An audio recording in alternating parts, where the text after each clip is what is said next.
Hello, today we're going to show you how to level using the Dumpy level surveying method and correctly create an accurate booking sheet and slope profile, as well as how to avoid the possible pitfalls that might come up throughout.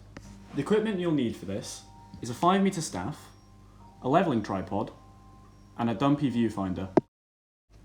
A 5-metre staff is essential in the levelling process. We'll be using it as a sort of ruler to measure the foresights, backsights and distances throughout.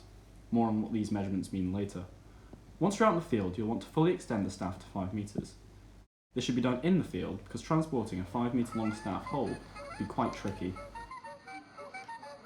Notice the square markings on the staff?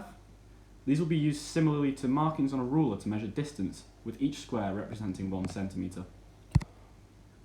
The tripod is used to support the viewfinder which we'll be attaching to it. To set up the tripod, you need to fully extend the legs, clip them secure and press them into the ground, aiming for it to be as level as possible. Remember to be careful when moving the tripod, especially when lifting it out of the ground. The viewfinder is our final piece of equipment. This is what we'll be looking through to record our measurements, as well as being able to check if our tripod is level. To attach the viewfinder to the tripod, you'll want to screw it on in an anti-clockwise fashion, using the large screw on the tripod. Once the viewfinder is attached, check the spirit bubble on it to check if everything is level. If the bubble is pointed to one leg, that leg is too high in relation to the other 2 legs, so it should be lowered. Once the bubble starts moving closer and closer to the centre, use the 3 screws on the base of the viewfinder to adjust its level, making sure you turn 2 screws at the same time.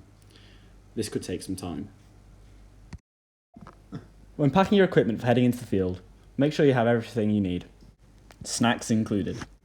Once you're out in the field, the first thing to do is find a spot you want to measure, and a suitable benchmark at a known height to start at.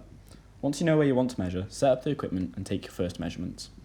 When setting up the staff, ensure it's straight and steady so measurements can be taken. Make sure it's not waving about, as this could mess up your readings. Your measurements will be taken in the form of backsights and foresights, which you read off the centre crosshair of the viewfinder, and by using the upper and lower crosshairs, you can find the distance from the viewfinder to the staff.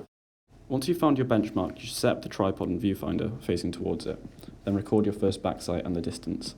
After this, you'll then move the 5-metre staff 180 degrees in relation to the viewfinder, so it is behind it.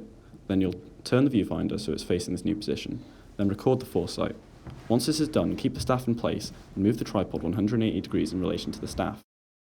This process should be repeated as you take measurements, and once you've recorded the profile you want to, you should begin to loop back, recording measurements back to the benchmark.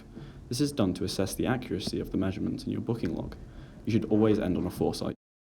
To calculate the rise and fall of the slope, you should subtract the foresight from the backsight. If this gives a positive, that shows a rise, and if it gives a negative, that shows a fall. Recording the data you collect in your booking sheet can be quite tricky. The sheet has columns labelled for foresights and backsights, so this is where that data will be recorded.